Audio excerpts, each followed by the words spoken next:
శరభయ్య వైరాగ్యం. శరభయ్య అనే ఒక గృహస్థు సంసారం మీద విరక్తి చెంది వృద్ధురాలైన తల్లిని భార్యాబిడ్డల్ని వదిలి దేశాటనం చేస్తూ మంగళాపురం అనే ఊరును చేరుకున్నాడు. ఆ ఊరిలో పచ్చని తోటలు, గలగలపారే సెలయేరు, చుట్టూ ఉన్న చిన్న పెద్ద కొండలు అన్నీ అతని మనస్సును ఎంతగానో ఆకట్టుకున్నాయి. ఊరి వెలుపల సెలయేటి ఒడ్డున కొత్తగా వెలిసిన విద్యానందాశ్రమం గురించి విని శరభయ్య అక్కడికి వెళ్ళి స్వాముల వారి దర్శనం చేసుకున్నాడు.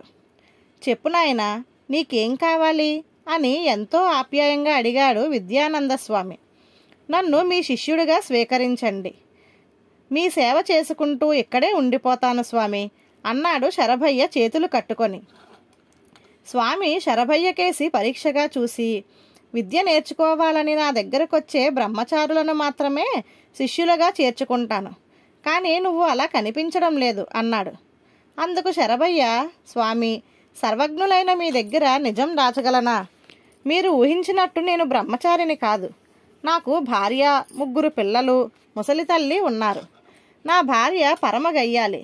ఆమెకు నా తల్లికి ఒక్క క్షణం పడదు.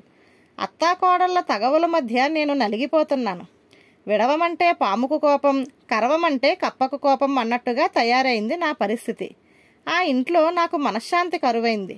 అందువల్లనే సంసారాన్ని వదిలి సుఖశాంతులు వెతుక్కుంటూ మీ దగ్గరకు చేరుకున్నాను.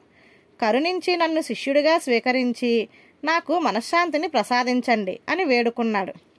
సంసారులకు తన ఆశ్రమంలో స్థానం లేదన్నాడు విద్యానంద స్వామి. అయినా శరభయ్య వెనక స్వామిని కాళ్ళా వేళ్ళా పడి బతిమాలసాగాడు.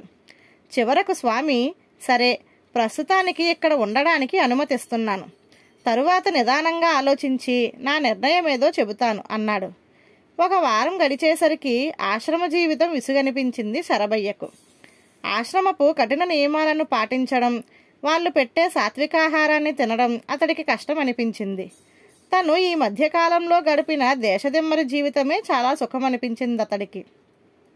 ఒకనాటి రాత్రి వసారాలో పడుకొని నిద్రపోతున్న శరభయ్యను తట్టి లేపాడు స్వామి. శరభయ్య గాబరా పడిపోతూ, ఏం స్వామి, ఏం జరిగింది అని అడిగాడు.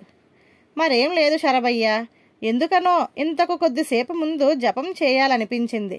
అయితే ఎంత వెతికినా జపమాల కనిపించలేదు.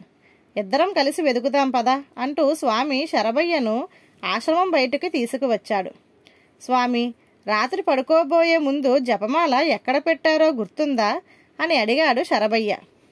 గదిలో ఒక మూలగా ఉన్న ముక్కాలి పీట మీద పెట్టినట్టు గుర్తు శరభయ్య, కానీ లోపల అంతా చీకటిగా ఉన్నది కదా.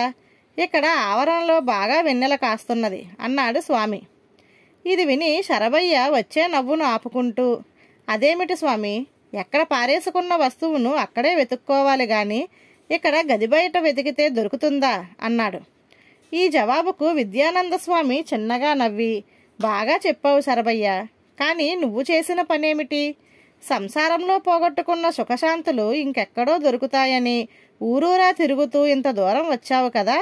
అటువంటప్పుడు గది లోపల పోయిన జపమాల గది బయట వెతికితే కనిపించదా అన్నాడు. వెంటనే ఆయన మాటల్లో అంతరార్థం బోధపడింది శరభయ్యకు.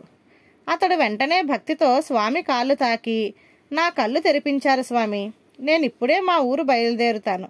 నా సంసారాన్ని చక్కదిద్దుకొని ఉన్నంతలో సంతోషంగా కాలం గడుపుతాను అన్నాడు. విద్యానంద స్వామి మందహాసం చేస్తూ శరభయ్యను చెయ్యెత్తి దీవించి, అంత తొందరెందుకు, ఈ రాత్రికి హాయిగా నిద్రపోయి తెల్లవారాక భార్యను కూడా వెంటబెట్టుకు వెళ్ళు అన్నాడు. జరిగిందేమంటే, శరభయ్య భార్య ఒక దూరపు చుట్టం ద్వారా తన భర్త విద్యానంద స్వామి ఆశ్రమంలో విన్నాడని విని అతన్ని వెతుక్కుంటూ ఆ రోజు రాత్రే ఆశ్రమానికి వచ్చింది. ఆమె విద్యానంద స్వామి కాళ్ళ మీద పడి, ఇక నుంచి ఏ రచ్చలు లేకుండా అత్తాకోడళ్ళం సఖ్యంగా ఉంటామని, ఎలాగైనా తన భర్త మనసును మార్చి ఇంటికి వచ్చేలా చేయమని వేడుకున్నది. తెల్లవారగానే స్వామి దగ్గర సెలవు తీసుకొని సంతోషంగా సొంత ఊరుకు బయలుదేరారు శరభయ్య దంపతులు. ధన్యవాదాలు.